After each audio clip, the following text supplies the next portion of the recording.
మన దేవుడు మన బాధలో ఉంటే చూస్తూ నవ్వే దేవుడు కాదండి. కానీ వాస్తవానికి చూస్తూ నవ్వేలాగా చేస్తున్నాం మనం. ఎగ్జాంపుల్ చెప్తున్నా మీకు, మనందరికి తెలిసిన వాక్య భాగం, ఏ అపాయం రాకుండా యెహోవా నిన్ను, అందరికి వచ్చి వాక్యం. కానీ బైబిల్ గ్రంథంలో ఇంకో వాక్యం ఉంది, తీమాకండి ఎవరు కూడా. సామెత 1:21 చదివితే మనకు అర్థం, నేను గద్దెంపగా మీరు వెనకపోతారు. కావున మీకు అపాయం కలిగినప్పుడు నేను నవ్వేదను. ఇది రాసుకుంటాం గోడల మీద, రాసుకుంటాం. ఎందుకంటే మన ఎట్లా దేవుని మాట అన్నాం కాబట్టి. నీ జీవితంలో ఆపదలు ఎందుకు వస్తున్నాయి నీకు తెలుసా? నీ జీవితంలో కష్టాలు ఎందుకు వస్తున్నాయో తెలుసా? ఇబ్బందులు ఎందుకు వస్తున్నాయో తెలుసా? ఎవరికైనా? ఒక ఆమెను అడిగితే అంటుందంటే, మొత్తం సాతాను కాడు అయ్యగారు, ఆడే మొత్తం మా ఇంట్లోకి వచ్చేసి నాశనం చేసేస్తుంది మమ్మల్ని అని ఎవరినంటుందంటే, సాతాను. ఇంకొక ఆమె వచ్చి అంటుంది, మా విశ్వాసం అండి, మీరు మంచోళ్ళేగా, మిమ్మల్ని కాదు అడుగుతారు నాకెళ్ళి. అయ్యగారు, ఆ దేవుడు ఎందుకు మమ్మల్ని ఎంత బాధపడుతున్నా మాకు అర్థం కావట్లేదు అంటుంది. నేను అంటానండి, నీ ఆలోచన ప్రకారం నీ కుటుంబంలో, నీ జీవితంలో సమస్యలు, కష్టాలు, ఆపదలు, ఇబ్బందులు రావడానికి గల కారణం అయితే దేవుడు, లేకపోతే సాతాను. మరి నీవు? వాక్యం సెలవిస్తుంది, ఇర్మీయా గ్రంథం 2:17 ప్రకారము, నీ దేవుడైన యెహోవా నిన్ను మార్గములు నడిపించుచుండగా నీవు ఆయనను విసర్జించుట వలన నీకు నీవే ఈ బాధ కలగజేసుకుంటేవే కదా అంటాడు. చెప్పండి, బాధలు ఎవరి వల్ల వస్తాయంట?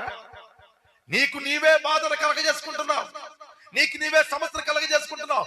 నిజముగా దేవుని సేవకుల ద్వారా, సంఘములో దేవుని వాక్యము ద్వారా నిన్ను మార్గములో, తన మంచి మార్గములో, దీవెనకరమైన మార్గములో, ఆశీర్వాదకరమైన మార్గములో నిన్ను నడిపిస్తూ ఉంటే, నీ మీద శ్రద్ధ వహించి బాధ్యత కలిగించి నిన్ను తన మార్గంలోనికి నడిపిస్తుంటే, నచ్చితే ఉంటావు, నచ్చకపోతే నీ ఇష్టానుసరణ మార్గం నడుచుటను బట్టే కదా నీ జీవితంలో నీకు నీవే బాధలు కలగజేసుకుంటున్నావు.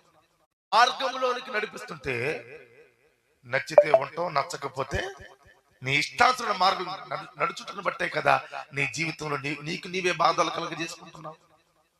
బైబిల్లో ఒక మాట రాయబడుతుంది, అసలు నువ్వు పాపం చేయకపోతే నీకు సమస్యలు ఎందుకు?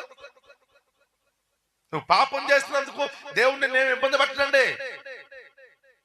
అదేంటే అంత మాట అంటున్నారు?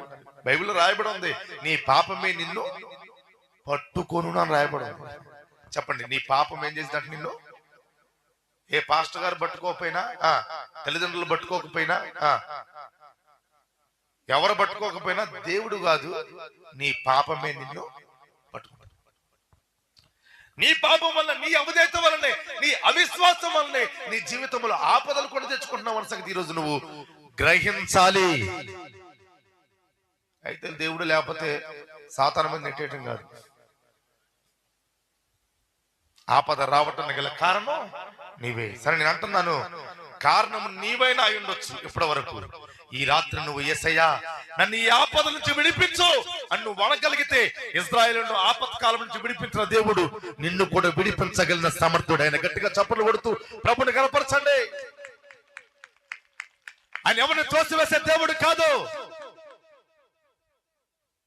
తన యొద్దకు వచ్చి వారందరినీ ప్రేమతో స్వీకరించి వారి జీవితాల కార్యాలు చేసే దేవుడు.